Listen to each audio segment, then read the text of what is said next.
This is Purchase to Profits. I'm Seth Ferguson. My guest today is Erwin Szeto. He's a multiple real estate investment network award winner. He's been named a top 20 influencer in Canadian real estate and put on the top 40 under 40 list. He's a real estate investor, the leader of a successful real estate sales team, and the president of the Hamilton Basket Brigade charity. He's also the host of the Truth About Real Estate Investing podcast. Erwin, welcome to Purchase to Profits. That was a mouthful. It was a mouthful. Well, you've done a lot of stuff. You gotta give credit where credit's due. Yeah, I have a bit of shiny thing syndrome. Shiny thing. Oh, who are you again? What are we here for? Another shiny thing. Yeah, well, I have those problems. That's okay. Lots of top performance people do. The first thing I wanted to talk about was not even real estate or shiny things. It's jiu-jitsu. Ah, okay. So when was the last time you put somebody to sleep? Oh, I'm more of my arm bar is usually my best submission. Nice. Yeah, so chokes aren't my thing usually. Yeah. No, I've choked people, but the people are usually smart. Nice. So arm bar. Okay, good to know. And what is it about martial arts that attracted you to that? I'm a pragmatist, so everything I've done has been pragmatic decision. Specifically Brazilian Jiu-Jitsu that I do, it is the most effective of the martial arts, and also it's the least wear and tear. For example, like boxing, highly effective martial art, but I don't want anyone punching me in the face, right? So that's my decision to do a non-contact martial art. And it's also great exercise, wonderful self-defense, and I like to challenge myself in order to build mental toughness. Yeah, and well, even watching guys spar in Brazilian Jiu-Jitsu, it's almost it's almost like a dance where you're just like kind of touching, right? So I find that I'm not a martial arts guy by any means, but I find it interesting that a lot of high performance people do gravitate towards some sort of martial arts style. Is it the discipline aspect, or what do you think is it that brings people to that? I think for most of us, we enjoy the sport. Yeah. Like for myself, again, it's about challenging myself, making myself uncomfortable. I kind of have this habit of always being uncomfortable, and being in jiu-jitsu, anyone who's above me in their grading is going to dominate me, right? Yeah.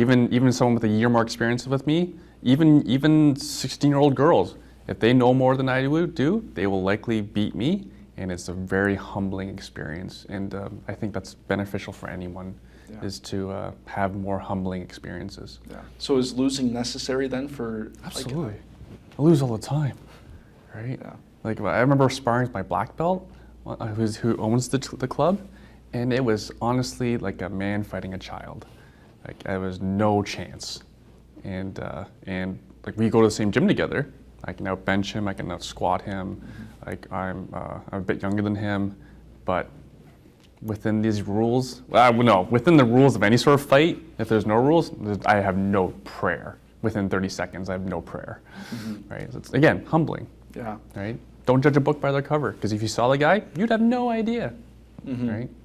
So do you then specifically look for opportunities to have yourself humbled? Not just in martial arts, but in everyday life as well? Humbled and also just challenged, right? Because being tall, I often get paired up with men who are much larger than me, and is difficult. And so yeah, I'll get beaten up, and then that's like the worst part of my day, but I survive, right? So I think more people need these opportunities to suck and understand sucking's not that bad. I'll give an example. We were talking about my kids going to French camp. Their French isn't very good. The teachers were speaking French to my kids, and then they told me afterwards, like, I can see it in their eyes, they know the answers, because my kids just clam up, they're shy. She says, I can see it in their eyes, they know the answers, they just don't want to be wrong. So I think we all need to accept that we will make mistakes, we will be wrong, it's okay to take these little small risks, and just practice saying bonjour, right? Yeah. Excuse me. Yeah. And at what point, you just said it's okay to be wrong, but how do we get that lesson, or how do we get people to take the first step in being okay with being wrong? Because I would say the vast majority of people and society, how we're set up, is you are punished if you take a risk and you end up being wrong. Right. The easiest thing is like Robert Cialdini talked about in the Book of Influence was social proof. Yeah. So for example, so I put together meetings. So if there's someone doesn't think they can do real estate investing, you go, here, meet my client who's 26 years old, single woman. She now owns 10 houses, right? She started with nothing. Her parents they worked in the church, so there was no money, right? Now she owns 10 houses. Do you believe that she has any sort of superpower or more money than you, right? And then how often I'm telling this to like 45-year-old men who make, their household income's well over 200 grand, and like, oh, okay, maybe I can do this too. So is it just getting the confidence, or do you think it's a part where it's a competitive nature? If somebody like that can do it, then certainly I should be able to do it. What do you think it is? I think it's that, and I think people just overwhelm themselves. Because honest to goodness, I think you and I could probably, we do this. A client will send us a referral. For example, like a lot of my old clients, not old, but who've been around for a while, a lot of them came from some extensive training, right? And then they'll send me a friend who has zero training. But I can honestly get them into a property tomorrow and make them a successful investor. Yeah. They don't have to know everything, because they will be placed in a position to succeed. A property that suits them, a team that will get them to a level of success, right? And then there's all these people that just think of all the negative things that will happen. And then I just think there's a lot of people who are just comfortable. They're okay with what they have. Right? I was bitching at a family member. Are we allowed to swear? Yeah, we've dropped some F-bombs on here before, so. I was bitching at a family member over WhatsApp, saying he hadn't read the book yet, a certain book that I told him to read before attending a course. He's like, I haven't read the book yet. Should I still go? My answer was, read the goddamn book. Wake up an hour every day earlier if you have to, right? This is the difference between you having a lot of income or staying with where you're at. Yeah. Right. It's just and something I've noticed with who is successful. So I have a fair number of clients who are quite successful. I have at least 15 clients who've made $1 million or more, or multiple millions of dollars investing in real estate. But what's the commonality between all of them is they just want it more than anybody else does, right? It's like, anyone who watches sports, commentators say it all the time. Like when there's a 50-50 battle, it's really often came down to who wanted it more, right?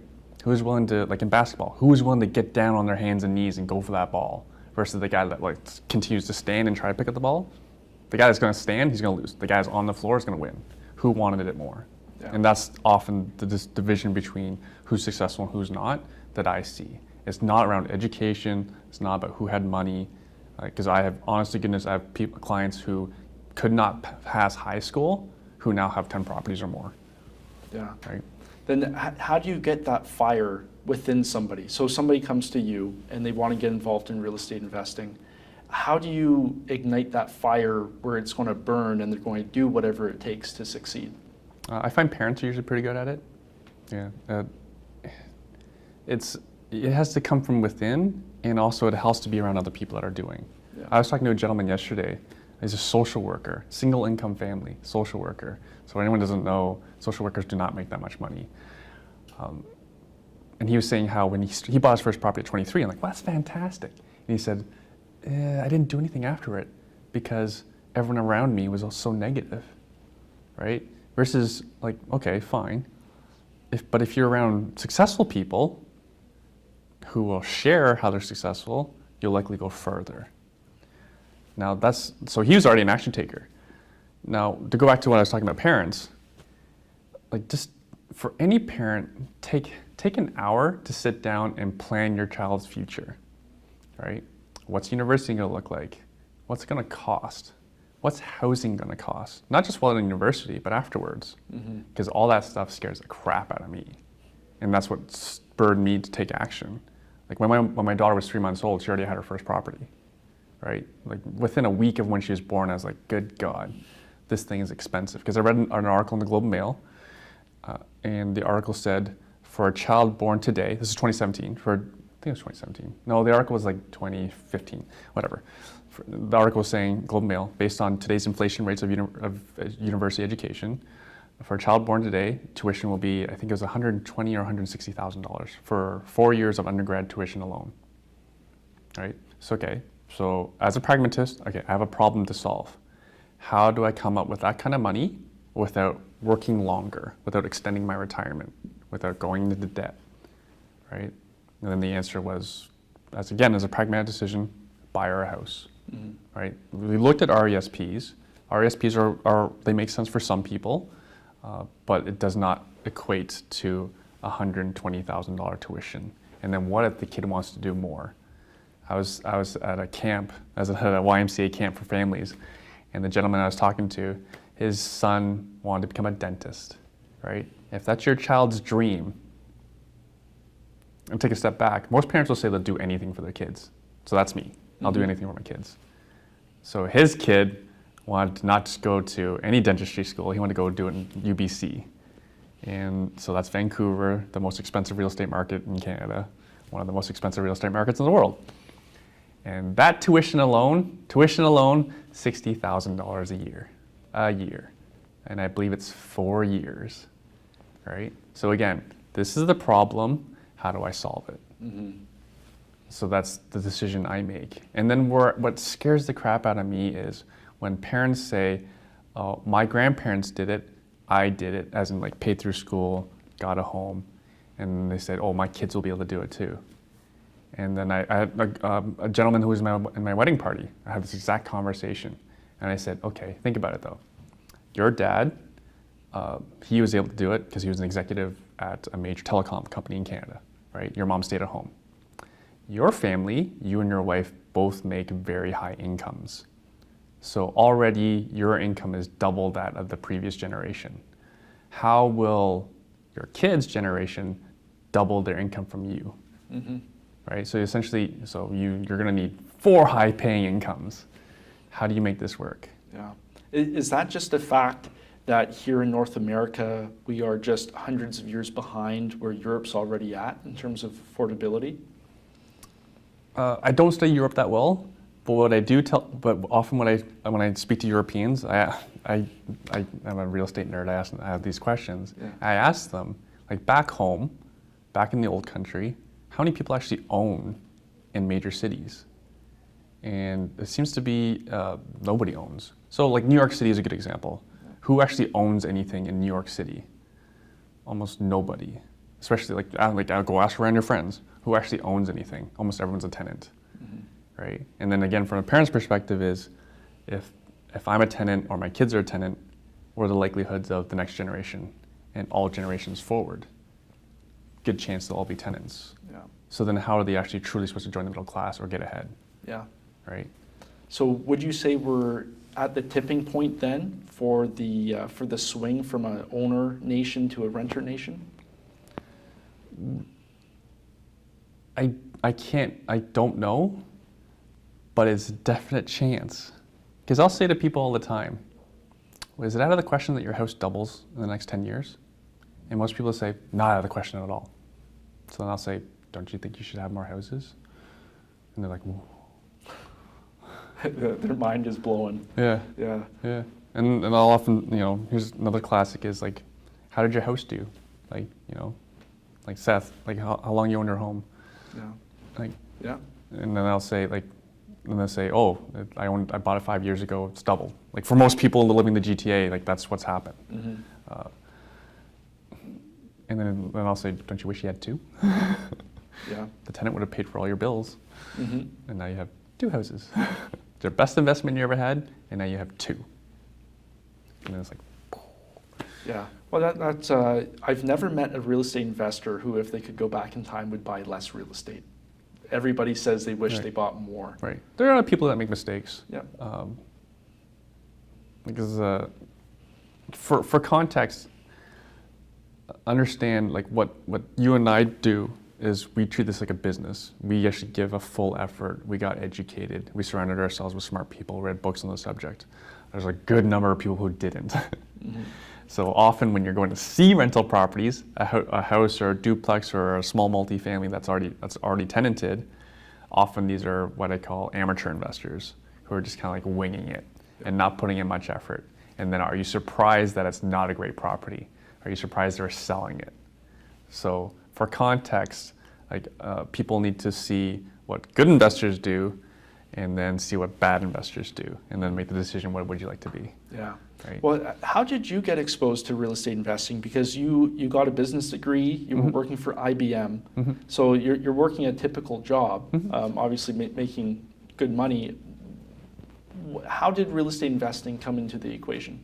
So before I was real estate investing, I was trying to do what was typical. I was trying to pick stocks. I was trying to research stocks. I had mutual funds. I had some bonds, which is really, looking back, that's really dumb. Because and anyone who's arguing with me, just look at how interest rates have gone. Yeah. And then it was actually my father-in-law at the time, who's now my ex-father-in-law. He always wanted to get into real estate, and so it was actually his push. So he pushed his daughter to do it, which was my girlfriend, who became my wife, now ex-wife. We both read Rich Dad, Poor Dad. She immediately took action, bought a house. I disagreed with it. Like, look how easy it is to make money. I can just click these things and buy stocks, and then I lost all this money. So then I lost all this money because this was around 2007, credit crisis. Lost a whole lot of money in the stock market, buying small caps. And our real estate on the other time, you know, again, pragmatist. This is what happened. This is the reality. Didn't really completely understand at the time, but the reality was no one could get a mortgage because credit crisis, banks are going, like we lost a bank in the States. Even our Canadian banks got some bailout money from the government. No one was lending, especially on investment property, right? But life goes on. If no one's getting a mortgage, people still need a place to live. Our rents actually went up. So we owned a small number of property. So then, again, as a pragmatist, path of least resistance to making money. Wow, we're making more money during a recession. This seems to be good. And we were pretty amateurish at the time. We made some mistakes, renting on gut rather than facts, doing proper credit screening, like calling references and stuff like that. So we made some mistakes, and then we got educated around 2008. I joined a major real estate investment network to get educated on how to do this properly, and then kind of took off from there. We were always around other people that were doing business, that were buying, being successful, and that was the catalyst to our career. Yeah. Yeah. Now here we are. And you know, it's funny going back to the martial arts. You were saying, you know, the humbling experience. Well, losing all the money in stocks, that's certainly a humbling experience. Yeah. I had one go to zero. I had one get delisted. Wow. Yeah. Wow. Yeah. But have you ever seen a house go to zero? No. Even my worst property. Again, like when we started, didn't know what we were doing. When you don't have context, you don't know what's good from bad. So I think the second house we bought it because, you know, we'd read some stuff, like, oh, private sale, right? And someone approached us to purchase a duplex. And they had a package from a realtor, like, this is what it's worth. So we looked at it and like, okay, we took 10% off the price and like, here. And like, I'll take it. Like, oh God, what did we do? And then the house was, it was built in like the 1880s, I think. Wow. Yeah, it had a log foundation. Log foundation? Log foundation. Wow. Embarrassingly enough, we did a lot of mistakes. We didn't inspect it. When it started raining, we learned that the driveway, I don't know what the heck the person did who did the driveway, but they sloped it towards the basement window. So anytime snow melt, anytime it rained, there was water. At least it was a dirt basement. But still, like, water in your home is not good. So yeah, we didn't anticipate having to do a driveway, but we had to do a driveway. It is an ancient house. The water was brown, likely from galvanized plumbing. Didn't know what galvanized plumbing was back then. Now I know what it is. But again, like, not having context about like what a good house is from a bad house. And not saying like the houses I buy are perfect, because most of the houses I buy now are built in like the 1950s and 60s, right? I don't buy new stuff, which is like great modern construction and all, but I would never recommend anyone buy a log foundation home unless they're planning on tearing it down. Yeah. Or unless you're a huge history nerd who loves that type of house. Yeah, I don't know about that. Yeah, there's some unique circumstances that come with those century homes for sure. Mm-hmm. Yeah. And so you're working at IBM, you do this one deal, you start seeing real estate. At what point did you realize that it was time to stop trading hours for dollars? Because you've said that before. Like you've said that you will never get rich trading hours for dollars. Right. When did that paradigm shift occur? Now there is the small case where, if you're like John Tavares and you can score 40 goals a year, you can make lots of money trading your time for money. Yeah. I don't have any of those talents. Like if you see me at jiu-jitsu, I get beaten up regularly, so I have no talents. But the moment came when I was unable to work with the real estate broker I was working with. He was more of I thought he was wonderful, and he was good at making money for himself, I think, but he didn't understand the economic approach that I was taking, the cash flow approach I was taking. I would say that the majority of real estate agents out there do not understand that. Right. It was the tradition. I didn't know it was the traditional thing at the time, but what he said was, you buy real estate, it goes up in value. That's how you make your money. Right. So, and then we couldn't work anymore. I wanted to work with an investor specialist, and at the time that didn't exist in my market. So I just had to get licensed myself, just to trade for ourselves, right? For myself, my family, and my partners, right? But then I had people found out at the network I was belonging to, so people were approaching me to help them with that, so they could accomplish what I accomplished. So then I was actually making money as a realtor, and it soon became more money than I was making as a realtor than I was at the day job. So that was when I resigned. But then anyone who decides to resign a good paying job, I was in a thought leadership job. My work was appreciated. I had a wonderful boss, all this great thing. I hated the commute though. Absolutely hated the commute from Burlington to downtown Toronto. So I went on sabbatical to take 4 weeks off to give it a serious try if I could make a business out of being a real estate agent. And even a realtor trades their time for money, but I traded up, as in I was making more money with my time, and also doing something I enjoyed a lot more with a very short commute versus having to be downtown Toronto at a desk, right? So the goal always is, there's nothing wrong with having jobs, just do the best you can with whatever you got. So if you have a job, I believe, keep moving up in order to have more money to qualify for more mortgages and make more for down payments. Yeah. And then, I still believe in side hustles. So it's not for everyone, but if you don't have a great job, you're not happy there, start working on a way out, start trying to build a business, and that's what I did. Yeah. And what would your message be to somebody who's sitting on the fence right now, and they have their side hustle, maybe they own some properties, and deep down in their gut they know it's the right thing to do to hop in and go full time with real estate? What would your message be? Full time as an investor or full time as a realtor? Either or. Either or? Baby steps. Baby steps. Just like I said, I took a sabbatical, and then I went to part-time. And I went down to 2 days a week in Toronto, so I could continue working, continue to have some income in case things didn't work out. I didn't burn bridges like some people teach. Yeah. There's that analogy where some war general said, they sailed across the ocean, they landed, and then they said his next instruction was, burn all our ships. We're staying here. We're either winning this war or there's no going home. Yeah. I didn't do that. Yeah. Well, it's interesting, and that's why I asked, because some people are in favor of cutting the cord, because in the back of your mind you will always know that there's a safety net. What would you say to that advice? My thing is, I've been very lucky that I come from a business background. I've been very lucky that I ended up with the brokerage I did, where our broker owners are very open on how they built a business. I don't believe most have this advantage.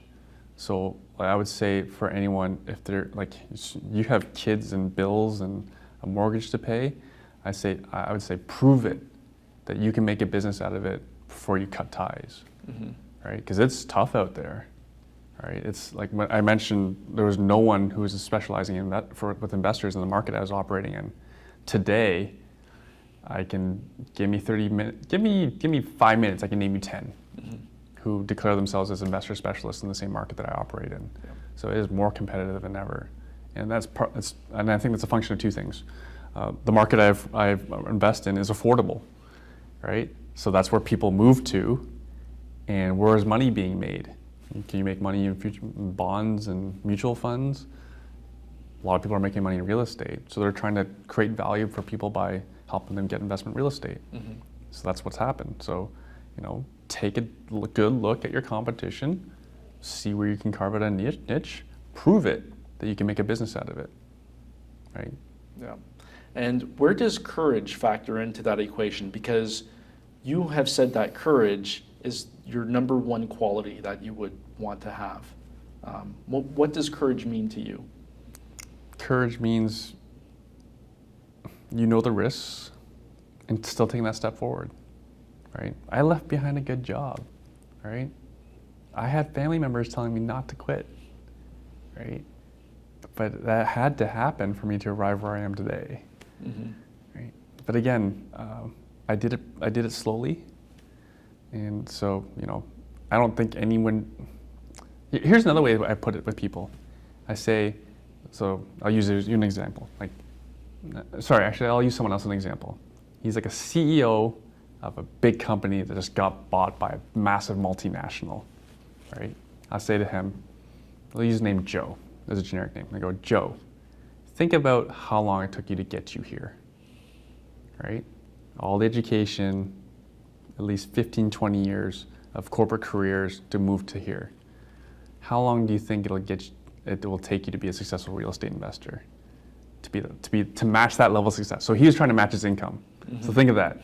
You're the CEO of like a 300 employee company. How much real estate do you have to do to get to that level, right? So I don't think that people should necessarily replace their day jobs right away. And also, it's a different market than what we started in. 5 years ago, you could cash flow in a single family home quite a lot of money. Like, do you remember when amortizations were like 40 years? That's right. Right? Yep. Yeah. So anyone who's young on this, who hasn't been in the market that long, we could get 40-year amortizations. So you could cash flow like $400 on a single family home. It was, and that single family home was like 150 grand, right? That same home now is 350 grand, and you're often having to do 25-year amortizations. So the active income is not what it used to be. And the reality of what I'm seeing is full-time investors are also often realtors, mortgage agents, appraisers, home inspectors. They have another business, property managers, and a common one's flipping, right? They're actually being very active. They've really replaced one active income with another active income. Yeah. So it's not as easy as it used to be a full-time investor. Not saying you don't, just again, I think you need to prove it. Yeah. In the example of Joe, he actually said, why don't I start coaching people? How do I start coaching people? Like, I know successful coaches. This is what they do. Like, I won't do that. Yeah. So, okay, so let's say you had to start from scratch again, go back with no real estate. How would you do things differently, or would you do things differently? What am I starting with? Your experience. Oh. No capital. No capital? No properties. No properties? Nothing. Yeah, I'd raise it.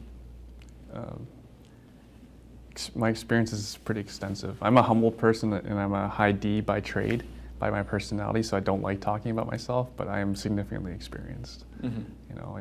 My team has transacted on, I think we're over 800 million of investment real estate, hundreds of clients,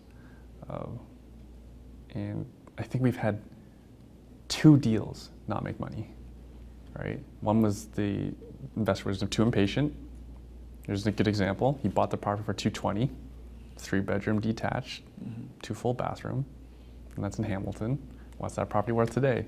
If he just waited more than 2 years, today it's worth at least $450, right? Good investment, I think so, but he lost money because he decided to sell too soon. And the other one, townhouse, condominium, And then we learned from that. We never would touch that type of property again. But no, I'm not trying to avoid your question.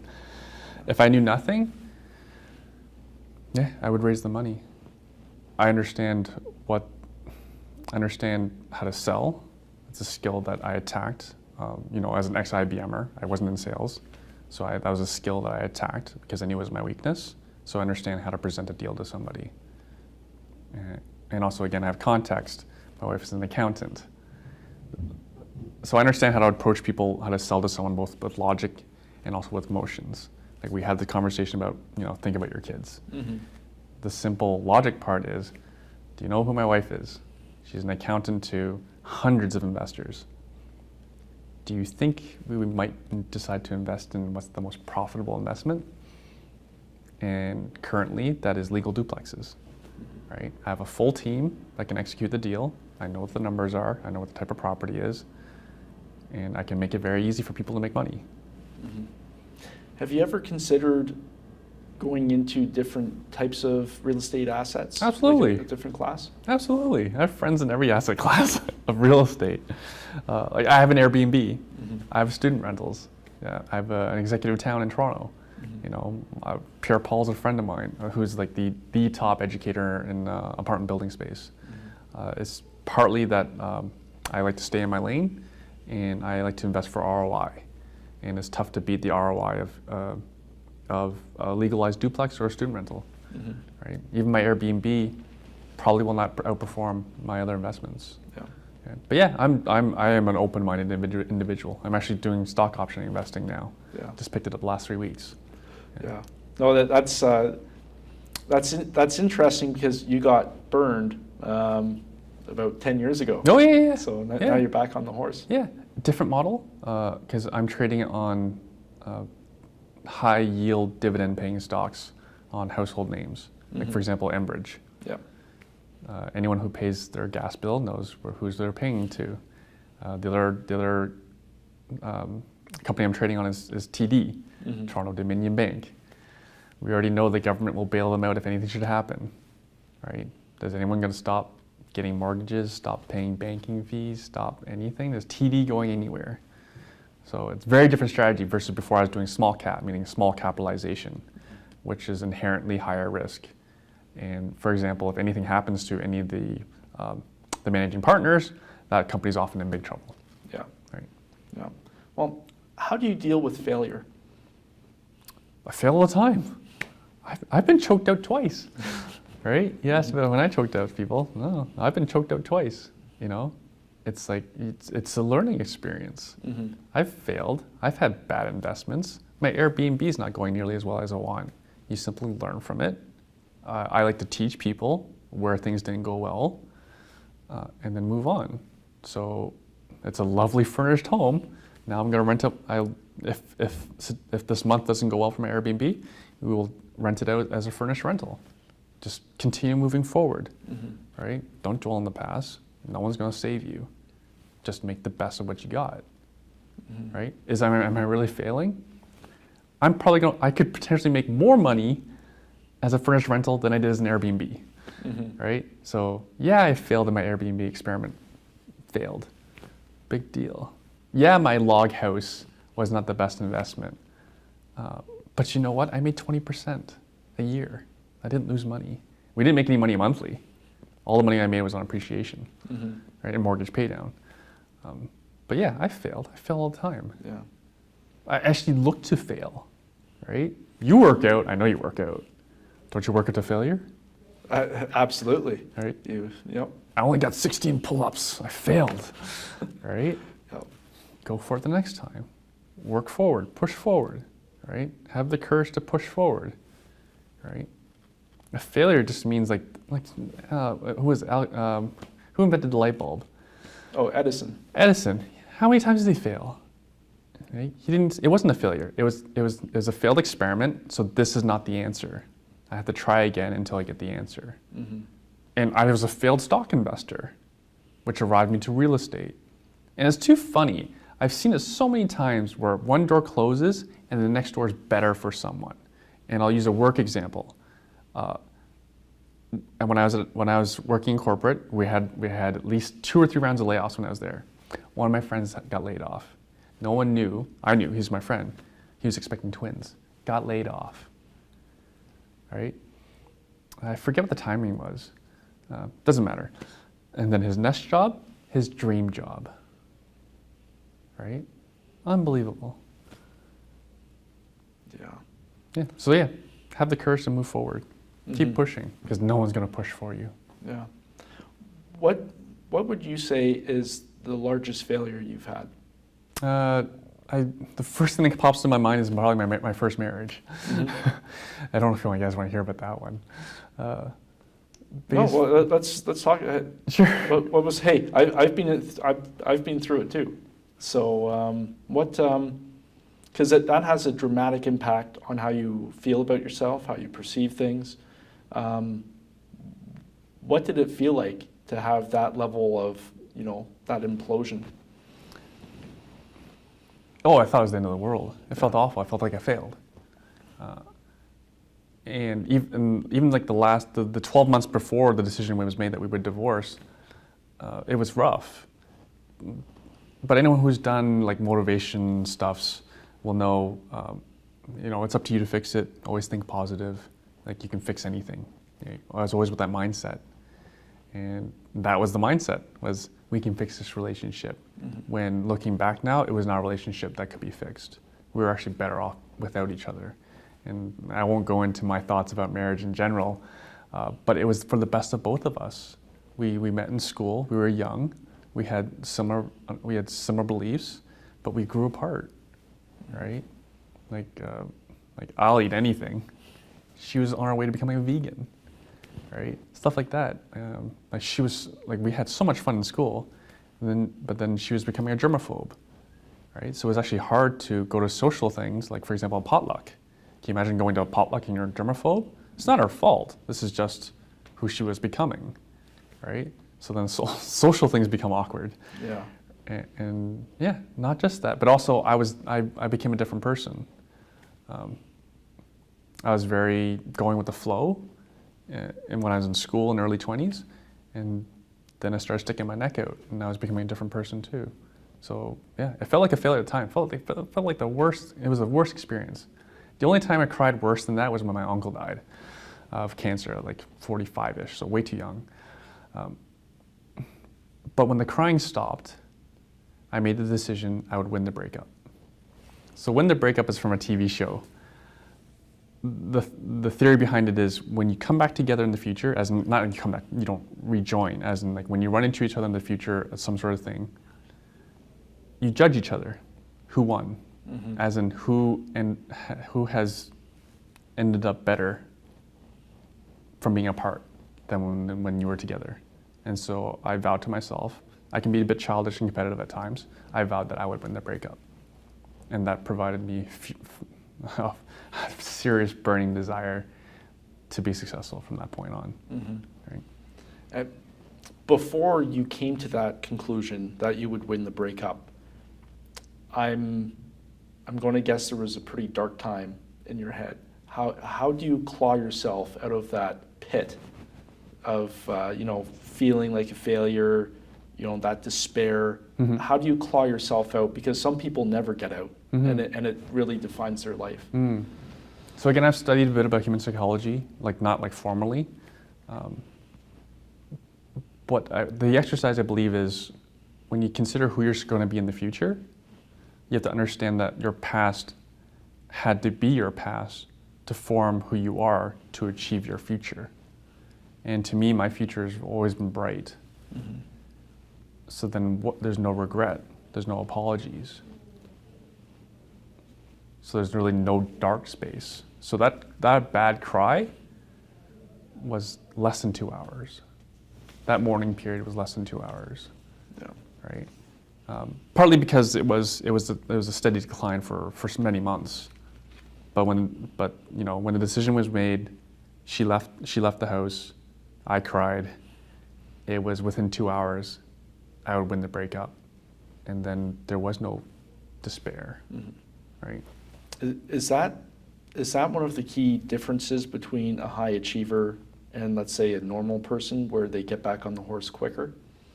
I think it's more just, anyone who knows me, I'm not particularly special in anything. I was a mediocre student in school. I'm not a good athlete. It's really just mindset.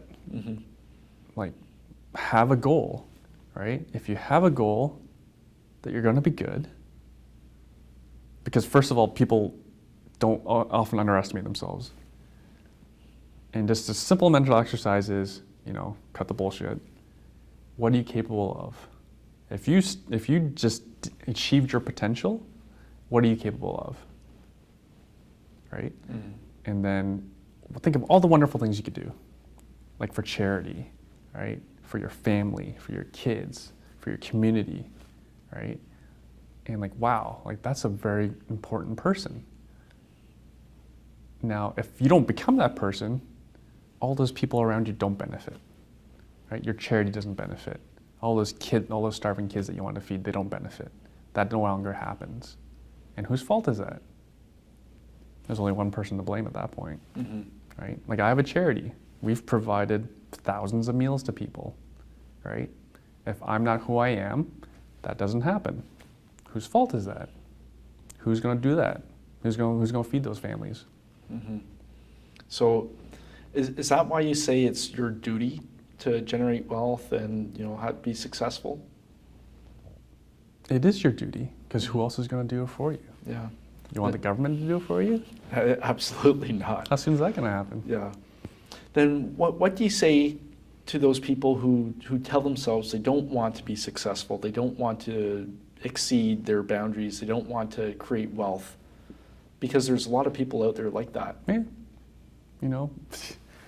A lot of my neighbors are like that. They know what I do. They see what I drive. They see my Facebook. It's a choice.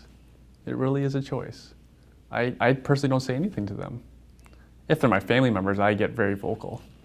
Right? I get in their faces. Like I was talking to a family member just yesterday. You better make sure my niece is rich. Right? So I talk to other people because I never want to be like a salesy person. But when it comes to family, if it's like my relatives, I'll get up on them. Yeah. Like, yeah, my niece better be rich, because I don't want to be helping out. Yeah. That's your responsibility, right? Though, don't you think that has to come from within first before an external influence can push somebody? I don't know. I think everyone's everywhere. Like my client that I mentioned earlier, who was 26 years old, her intention was never to get rich. Her intention was just to make her money work hard. And now she's rich. Right? 10 houses, retired her husband.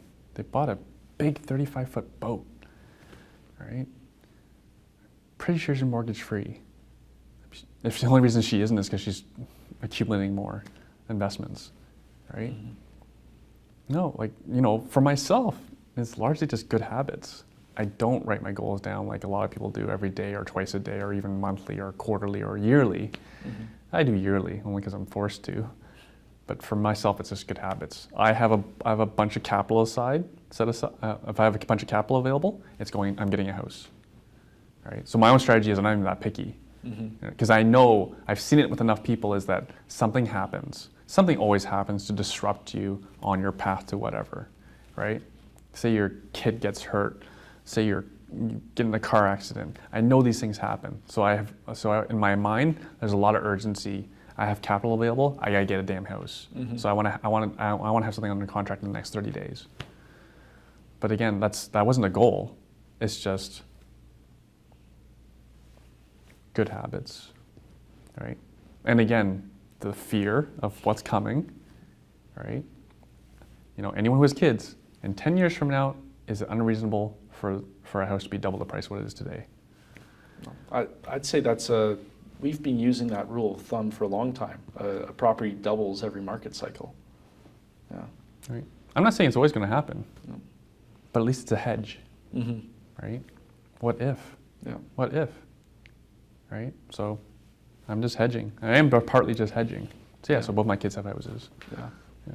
And so how does real estate tie in to your legacy? I don't talk about this one much, but real estate's been a part of the wealth I've been. like that's been almost all the wealth I have. No, I have some businesses that are worth something. The plan is that we're going to leave at least half of our wealth to our charity, right?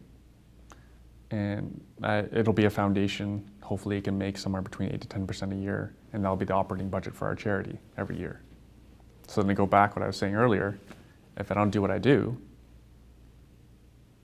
these families don't get fed. Mm-hmm. And whose fault is that? Yeah. Right? And partly I grew up adoring superheroes, right? I have no special powers, but I want to influence change. So what do? Yeah, so yeah, our plan is to leave hopefully $5 to $10 million behind for our foundation. Again, have an operating budget. Say for example, if it's 5 million, operating budget of 500,000, we can help a lot of people every year.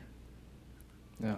Do you think that's what it is? You're trying to use your real estate superhero skill to change the world? No. No? To me, it's just I despise the idea of child poverty.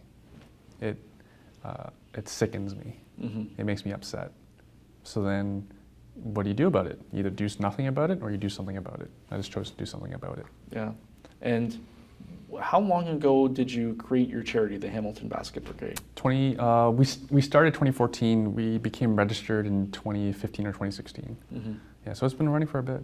Yeah. And why did you create it at that time? Like, what was there an event that happened that said, I have to take action now?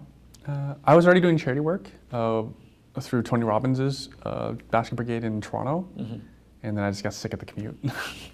At the time I was living in Hamilton, they sent us all the way to the Don Valley Parkway in Toronto, west of the Don Valley Parkway, east of the Don Valley Parkway. And it's like, okay, let's just help the folks close to home.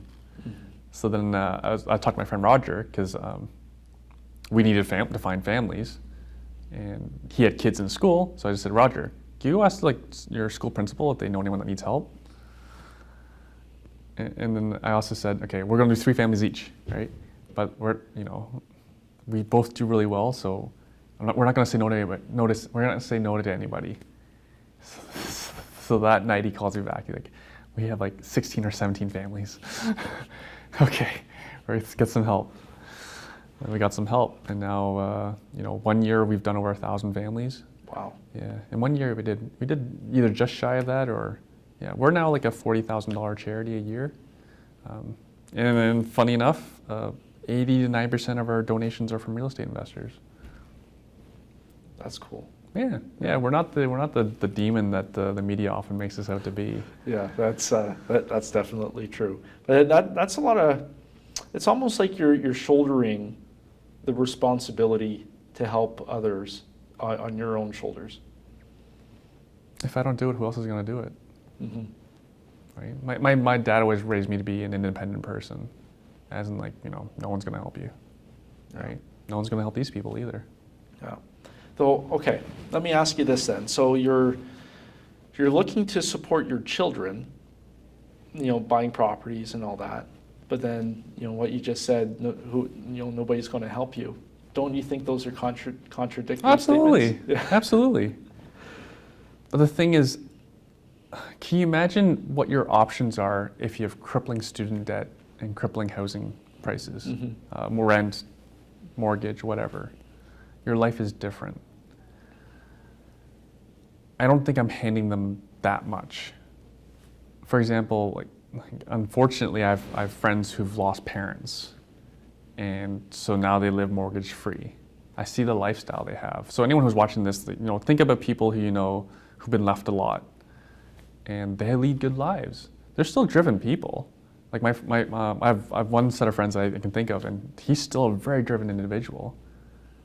But he doesn't have all this weighing down on him, student debt, mortgage, right? So he travels. He's living a good life, right? He can choose the work he wants to do. I don't believe that people necessarily have to go through these sorts of things, right? You don't have to. You don't have to work jobs you don't want to do in order to become successful later on, right? there's examples out there I don't want to name, but I don't think I'm giving them that much. And again, like you just look to the states. What are the number 2 causes of bankruptcy in the states? Number 1 is healthcare. Number 2 is education. Can you believe that? You made an investment in yourself and it's going to bankrupt you, right? I just don't want that for my kids. Yeah. They won't get everything. We're still going to make them work. Mm-hmm. Yeah. Oh yeah, and like and it will be made known to them. Your inheritance will have to be earned. This is a meritocracy. There's all these people that need help, way more help than you do. You're gonna have to earn this, right? Yeah. And at the same time, my daughter does something really good. A teacher would tell me she did something amazing. Some kid was crying, and my daughter went and hugged them, and it's like, and I'll tell my daughter when she's sleeping, like, everything's yours. So I have those crazy ass moments too. Yeah. Well, you've said that your family is the reason, you are like they're the driving force behind you. How would you like your kids to see you as a man, not as a father, as they get older? I don't even know. Like part of this is just to be a good example for my kids. I want them to be a good example. I want to be a good example for them. My wife told me how, I don't know how true it is, but young women will often choose their partner based on who their father is, right? So I want a son-in-law who's better than I am. So I'm going to set a pretty high bar, right? Also, crazy enough, I want my daughter to know jiu-jitsu, so I want her to be able to beat up any man that she marries. That's a good plan. Yeah, I'm just a little loopy this way. But how I want them to see me, I just want them to have an expanded context, right? Like I was talking about that gentleman who was 23 years old and everyone was negative about being a real estate investor, right? I just want her to have a different context. For example, after French camp, we pick her up from French camp, we're going to go to Ribfest, but then we're going to go see our rental property, because our tenants move in Sunday. I want them to know you need a side hustle. Work does not end at 5 o'clock. Yeah. Right. How are you planning on exposing the kids to real estate without turning them off? They already are exposed. Yeah. Right.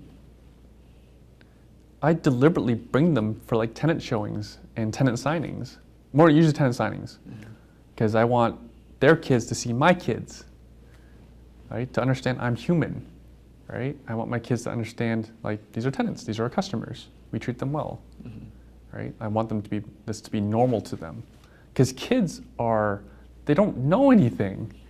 You have to create their context for them, right? This is our context.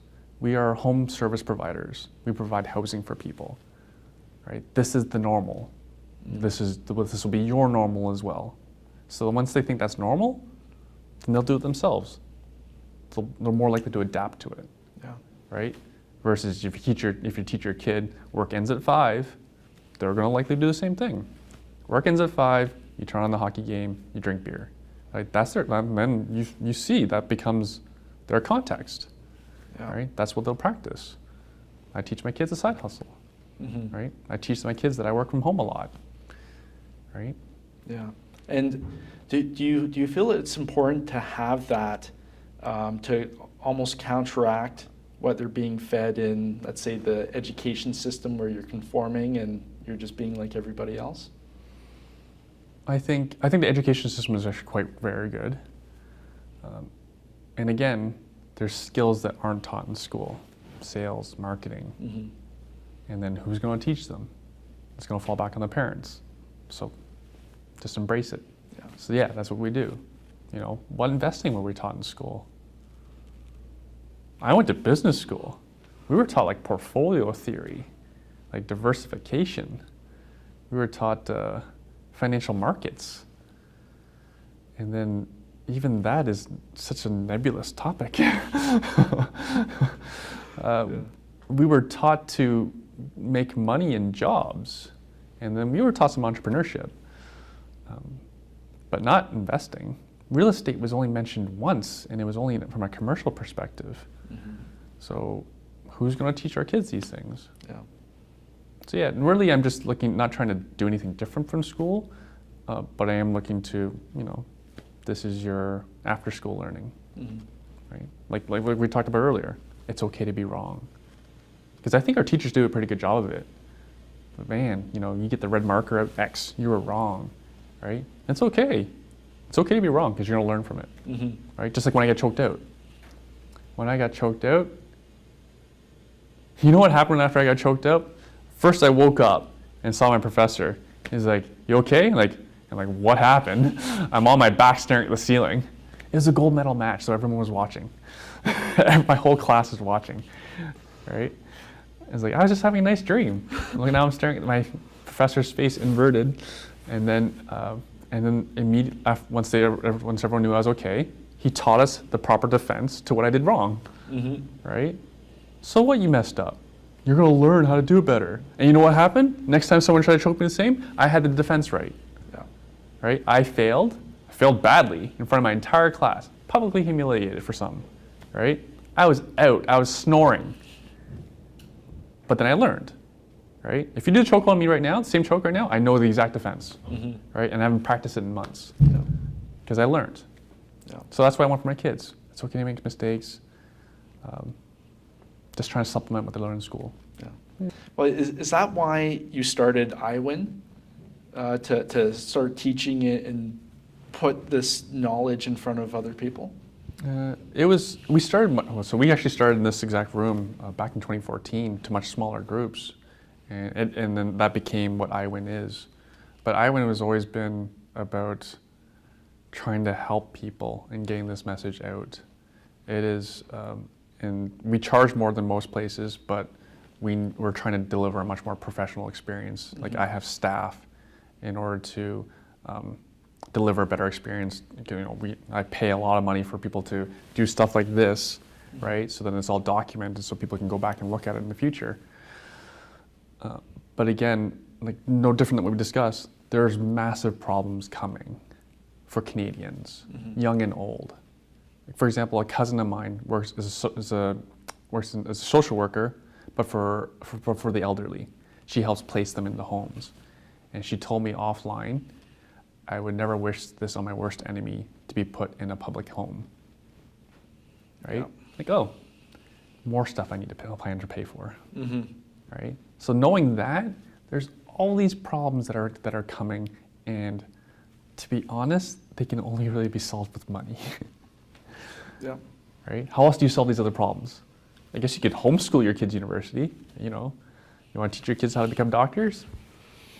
Yeah, I don't think you want me teaching surgery. Right? So, Can you teach your kid to be a dentist?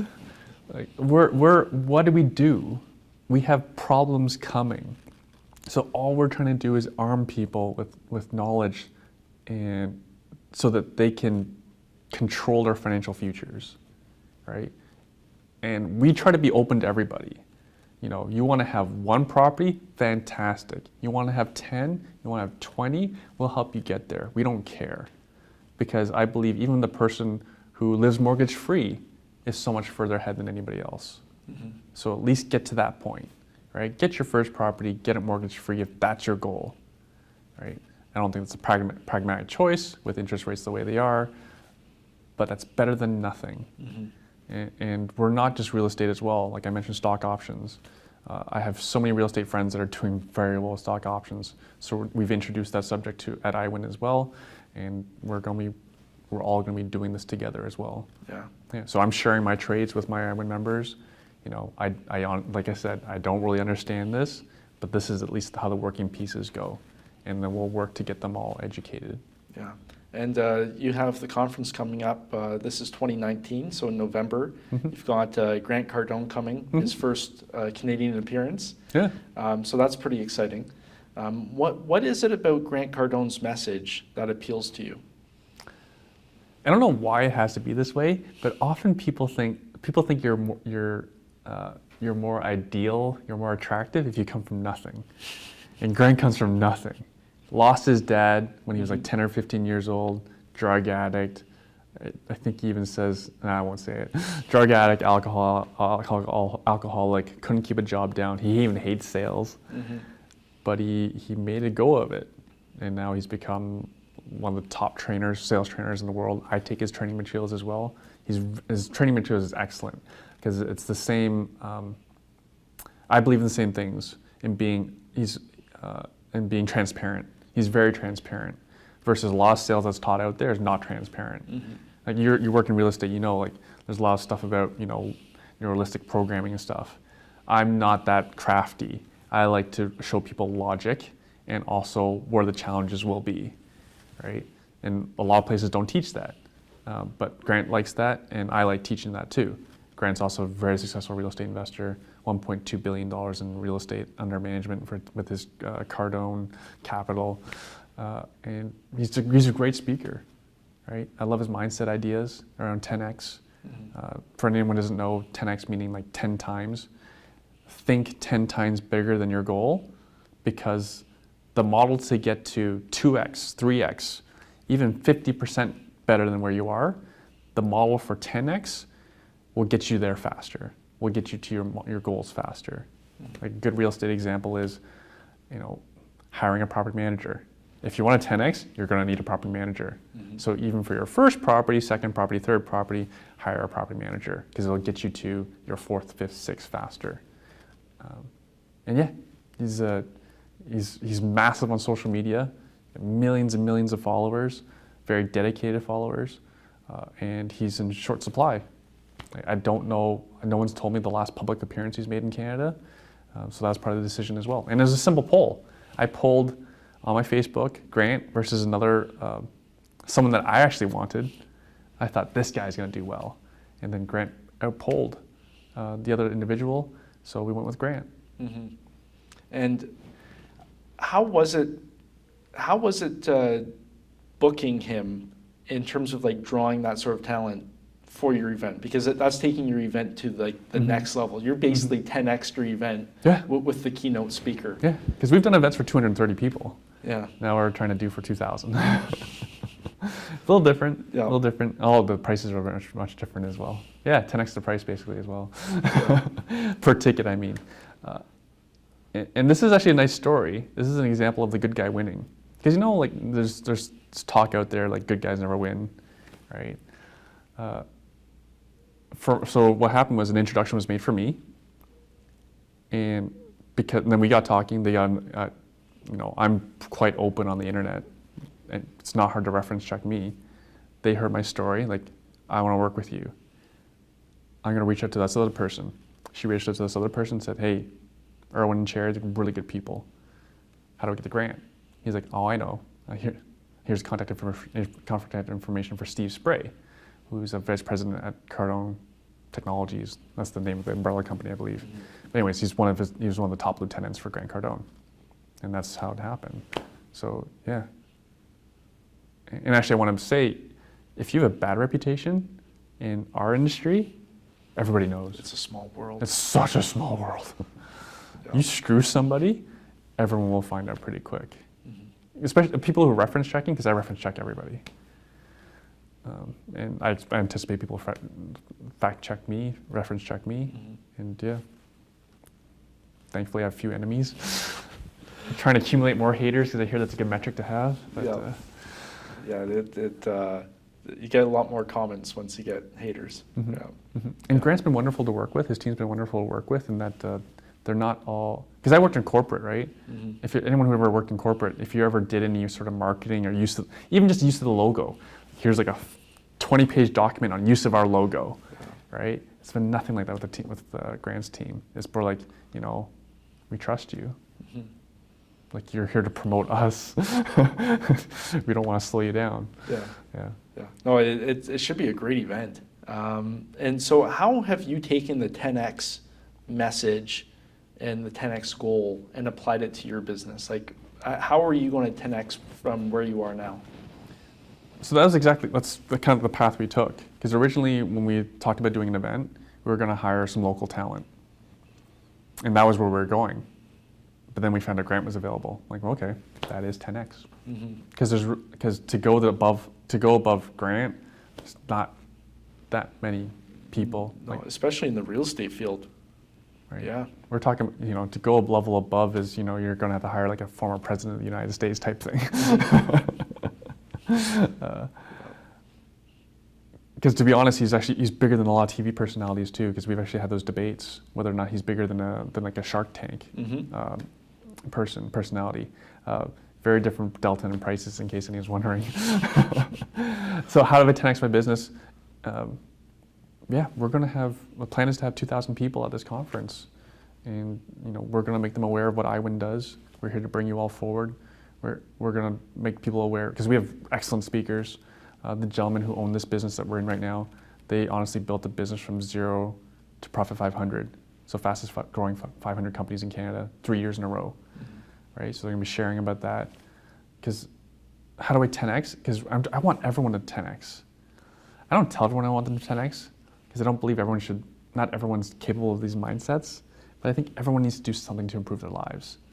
Like, for example, I told a neighbor of mine who was having trouble making ends meet, I said, Airbnb a room in your house, right? That is far from 10x thinking, right? But take that next step to do something for your life and your family, right? Anyways, to go back to 10xing our business,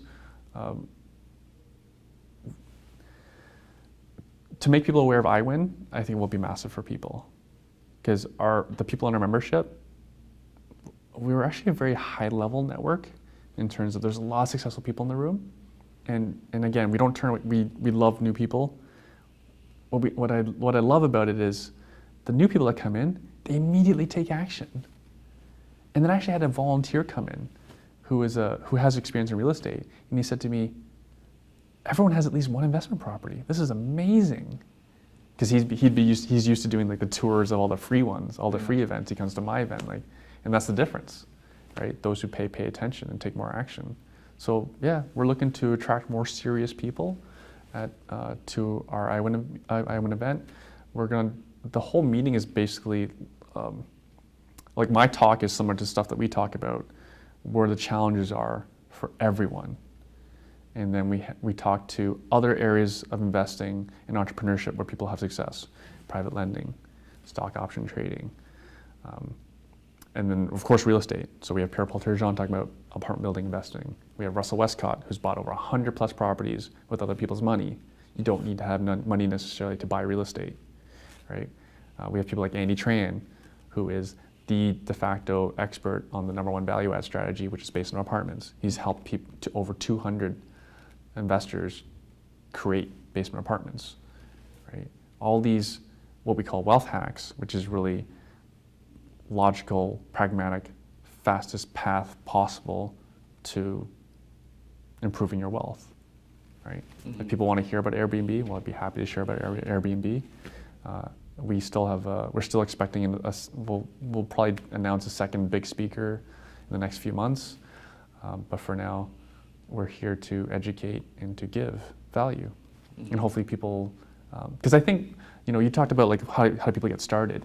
I think people just need to, first of all, be armed with the right information. Because if you just sit there and like scroll through your Facebook, a lot of that stuff ain't right. A lot of that stuff that's being taught isn't good, right? If you listen to, not to disparage the banks too much, but to be honest, the person who's compensated to sell you financial products may not be able to make you rich, right? They're there to offer you what their financial institution has to offer. And if anyone seeing this and knows someone who's gotten rich off of owning those financial instruments, please let me know, because I want to know, right? Because often when people are pitching me stuff, I'm like, well, hey, hang on. Like my cousin was telling me about seg funds, for example. It's like, okay, tell me someone who's made $1 million doing this, not selling it, investing in it. Then come back to me and then we can talk about it. Yep. Right? Well, and then we could go down the rabbit hole with why real estate is an alternative investment, because the compensation structure isn't there, because Wall Street would rather have people, buy stocks and bonds. But is there, out of all the deals you've done, is there one deal that stands out as a keystone deal? No. Like, it's just funny because a lot of people out there are teaching things like BRRRR strategy, buying wholesaling, buying distress, whatever. I think 8 out of 10, my current portfolio, 8 out of 10 of them I bought off MLS, right? Because I know how to make my property cash flow. So I'm not going to spend a whole lot of time and effort on the acquisition, like some do. I think that's actually something that's not talked about enough, probably, right? So what do you mean? Let's go into that. Sure. Like I mentioned earlier, I have capital. I want a house within the next 30 days. Partly because my own opinion is I'm very bullish on the market, right? If there's time, I'm happy to share why, and I'll share the November 9th why I'm personally bullish on the market. But again, it's my opinion that the market's going to go up in value. So what I get the property for, I don't need to spend as much time on. Because here's the messed up part: the people who are waiting to get into the market. Because I'll give an example.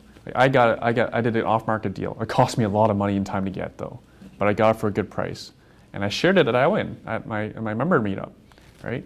I said, you know what? My client got a better price and a better property and a better location than I did. You know what he did? He bought it 2 years ago off of MLS. That's the secret to success. Yeah. In this case, not saying always, right? But yeah, he got a much nicer house on a ravine lot, bigger house, and he bought it off MLS. Better location, everything was better about it.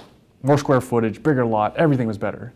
Because he bought it 2 years before I did, off of MLS. Yep. Versus all these people like, oh, you can't buy it, you can't make money off MLS. Oh no, that is incredibly far from the truth. Well, even in tight markets, it just forces you to be more creative. And something I found is that the people who are unable to adapt to the changing market conditions, they're not the true professional investors. They're more like the retail investors. You mentioned you're very bullish on the market. We've got listeners and viewers in Canada and the United States. What sort of key drivers do you look at in a market, and what makes you feel bullish about the Greater Toronto area? Right. So a simple one is vacancy rates. Yeah. I know enough property managers. That's usually the first thing I ask them. How's vacancy? I have no supply. Can you go buy me some more houses? Right? How are rents? They're going up. And now I'm an investor myself. I have clients, right? My 3-bedroom apartment went up $350 in less than 2 years. So that's 20%. My rent went up 20% in less than 2 years. Maybe it's a good market. Maybe I should own more of these things. And then, where's interest rates going? Trump wants to cut 100 basis points. Canada typically follows. They already did a 1/4 point at the end of July. Canada usually follows. There's going to be more stimulus coming this fall. Trudeau said the CMHC is going to give first-time buyers some help, right? For price points that work, that is the same product that I buy. So here's artificial stimulus. Here's cheaper money, right? It was just published yesterday in Bloomberg that Canada has surpassed US in terms of the American dream. Our middle class is bigger than theirs. The average income of the Americans is higher because they have more ultra-rich. That tilts things that skews the averages. So if you're an immigrant, where do you want to go? Wow, my chances of becoming better off in the middle class is better than Canada, than the US. And at last time I checked, Canada was accepting, I think about 3 times the number of immigrants per capita than the US was. Where should I go? Yeah, I know it's cold in Canada, but there's a whole lot of other nice things about Canada. Yeah. Right?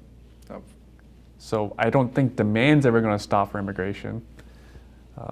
As a country, we have to, because people aren't having enough kids. We have a lot of people on pension that we have to support, and healthcare we have to support. And to be able to support those people, you have to have more taxpayers. How do you grow taxpayers quickly? Because people ain't having more kids, right? I don't blame them either. Look at all this talk about micro condos. Do people really want to raise a kid in a 250 square foot apartment? It's totally doable. It's just not for me, right? Yeah. So we have more population where we live, Golden Horseshoe. You know, one side we have the lake, other side we have the green belt. Where we're going to build more houses. Yeah, the sprawl is non-existent at that point. You can't go any further. We can't go any further, and also a lot of municipalities have been stopping. Like a developer friend of mine in Waterloo said, she has good information that the city of Waterloo won't even give more land to the University of Waterloo. Everyone's having to go vertical, right? So vertical is great. It's more housing. It's affordable. It's better for the environment. It's good for transit. All those sort of things. Good for property taxes. But eventually, when that young couple has 1 kid, 2 kids, they won't want to be in that 600 square foot 1-bedroom apartment anymore. They may want a house, right? And then so business-wise, what should I own more of, right? What's in short supply that I can make money with? It's a simple business decision. This isn't investing in real estate, right? That's just this is a common term for it. This is business. And we're in 2 businesses. We're in the business of owning property. So there's all these reasons I just gave why property is going to go up. Anyone who's trying to hire a contractor knows it's difficult and prices are going up. And material costs are going up. So what does that mean? The replacement cost of my house is going up. So that drives the value of it going to go up without me having to do anything. So the other business I'm in is I'm in the housing providing, home service providing business, right? I provide nice, secure, safe houses, nice houses to people to rent. So again, vacancy rates are nothing. Rents are going through the roof, right? Is it a good business to be in? Oh yeah, right? And if anyone doesn't believe me, go talk to commercial investors. Commercial investors who rent to commercial tenants, so offices, restaurants, whatever, right? Because I know those people, and we talk about it, and it breaks my heart when small businesses fail. Because I know those small businesses, well, they tell me, this guy spent $250,000 in leasehold improvements. His business failed. He doesn't get that money back, right? He has to leave it all to the landlord. A lot of it's useless to the landlord, right?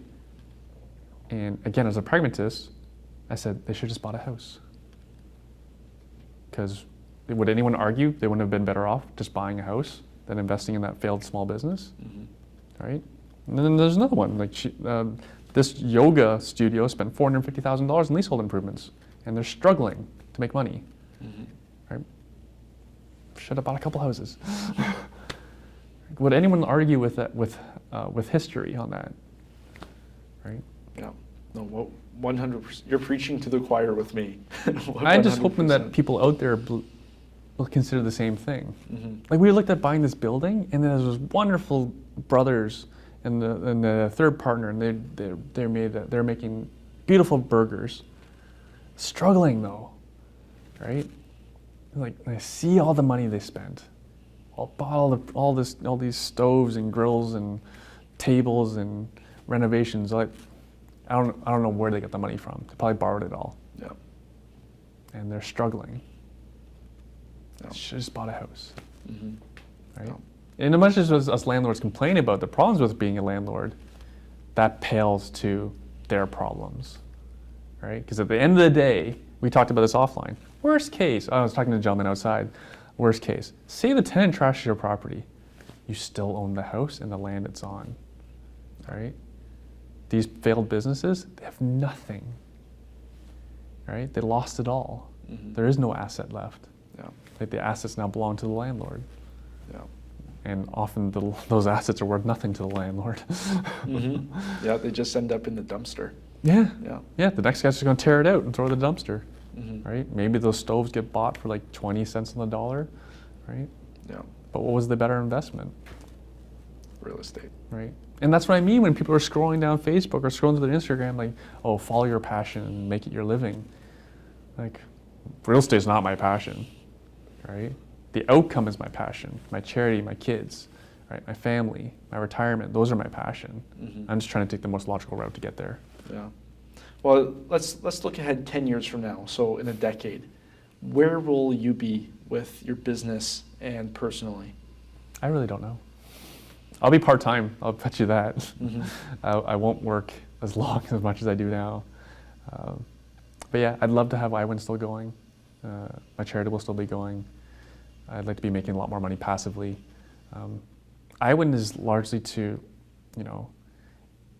the way the world has become, everyone's spending so much time on social media, they've forgotten to connect. And I'm always trying to have my cake and eat it too. So what I love about iWin is everyone's cool. So you want to be there. It's like a monthly reunion with your friends. Go see your friends. We learn a bit, and we're also networking with like-minded people. Because where else do you get that? So like iWin is honestly something I would do for free, but honestly I have bills to pay. I have staff to pay. I have rent on those rooms that we rent out to pay, right? But yeah, I love it. So we'll keep doing that as long as people want to come, and it will evolve, right? Like real estate is tougher than ever. Right? We've talked about it. It's tougher than ever. There will be a day that we're just trying to, I don't know, someone horizontal suited like a condo. I don't know if you saw that on the news. Happened in New York City. No. An apartment. They basically added a second floor, like 4 feet off the floor. Wow. Yeah. So a 2-bedroom unit became, so you'd have to be on your hands and knees. Yeah. Wow. Right. But yeah, you were talking about inventive, but that's what the world's becoming. It's crazy. Yeah. Right. But yeah, but the point of iWin is also to always be truth about real estate investing.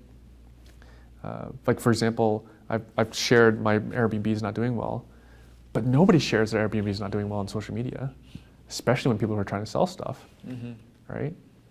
And the comments from my iWin members is, nobody's talking about this. Like, well, I need you guys to be successful, right? I want your kids to have good futures. So we'll keep doing iWin. I'm sure we'll still have iWin in 10 years from now. I hope to do more stock option investing from my phone. Hope to be spending more winters somewhere warmer. Yeah. But yeah, I'll still continue to work, but less. Yeah. Less. Well, I'm a big fan of what you're doing. You're doing some really great stuff, and putting the right information in front of the right people. Yeah, it's so not sexy though.